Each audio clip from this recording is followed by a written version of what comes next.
Assalamualaikum warahmatullahi wabarakatuh. Jumpa lagi dengan saya, Khalid Umar. Pada video tutorial kali ini kita akan membahas terkait perangkat wireless, yaitu Tenda N300. Di mana pada video kali ini kita akan fokus ke pembahasan terkait metode konfigurasinya. Bagaimana caranya untuk melakukan setup ya. Jadi untuk berbagai mode. Jadi mode yang pertama itu kita akan gunakan mode default, di mana mode default itu karena tenda ini memiliki 4 port ya. Satu portnya itu menggunakan port WAN dan 3 portnya LAN dan di bridge dengan WLAN-nya, maka kita akan coba dengan kasus beberapa konfigurasi ya. Pertama kita remote Winbox-nya. Sorry, kita hubungkan ya. Kita hubungkan antara komputer kita dengan si tenda. Di sini kita langsung ditunjukkan metode konfigurasi. Kita bisa pilih banyak metode ya. Sebenarnya kita bisa pilih static IP address. Nah, di sini the one port is unplugged. Please plug internet kabel. Jadi kita akan menghubungkan antara sumber internet kita ya dengan port 1 pada tenda ya, atau port 1 menggunakan kabel. Kita langsung saja mulai demonya. Kita hubungkan dulu ya. Kita hubungkan portnya. Oke. Sudah kita hubungkan. Oke, harusnya sudah kebaca. Kita coba refresh ya. Oke. We are detecting your internet connection type. Kita pilih dynamic. Nanti dia akan dapat IP address dynamic. Oke, kita tunggu sebentar hingga oke, as detected your connection type is dynamic. Jadi kita pilih dynamic. Terus kita bisa langsung setting WiFi name-nya. Jadi kita setting WiFi name-nya itu belajar konfigurasi tenda. Passwordnya baru belajar. Kita oke. Dan konfigurasi kita sudah selesai ya. Kalau kita coba connect ke wireless kita. Oke, kita tunggu hingga wirelessnya terbaca ya. Ini belajar konfigurasi, kita connect. Harusnya bisa dapat internetnya. Ini harusnya meskipun kita cabut kabelnya, ini langsung bisa kita cabut kabelnya. Harusnya bisa connect ke internet ya. Karena sudah ada konfigurasi defaultnya. Kita ping google.com ya, bisa connect ke internet. Kita coba tracer ya, bisa connect. Ya.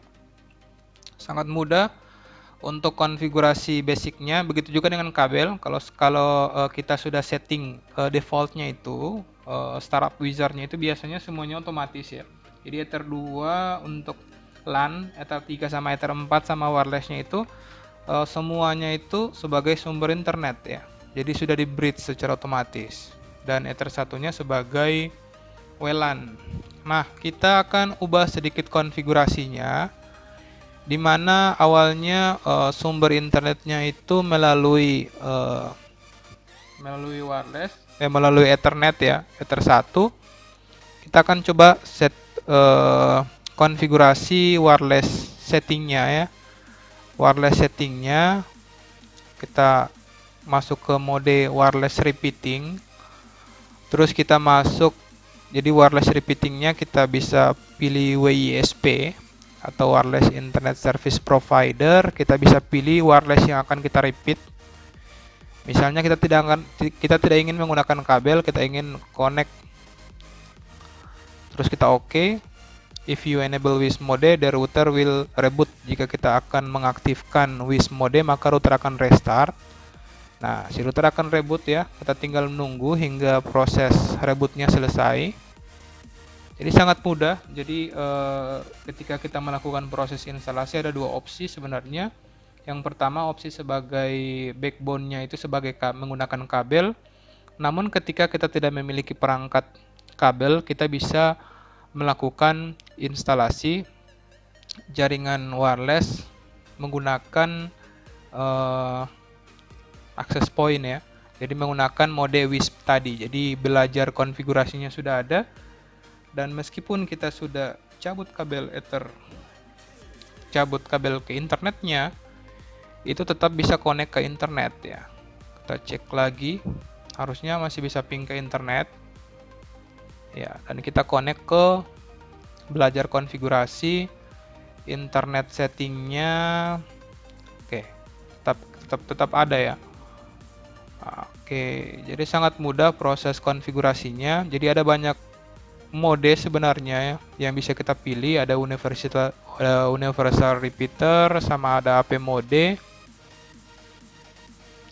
Terus di sini juga ada menu parental control ya. Jadi berfungsi untuk membatasi akses internet untuk suatu host pada jam-jam tertentu. Misalnya kita ingin mengizinkan pengguna kita suatu IP address atau suatu host tersebut hanya bisa mengakses internet pada jam-jam tertentu saja, atau kita ingin melakukan block terhadap website juga bisa pakai fitur parental control.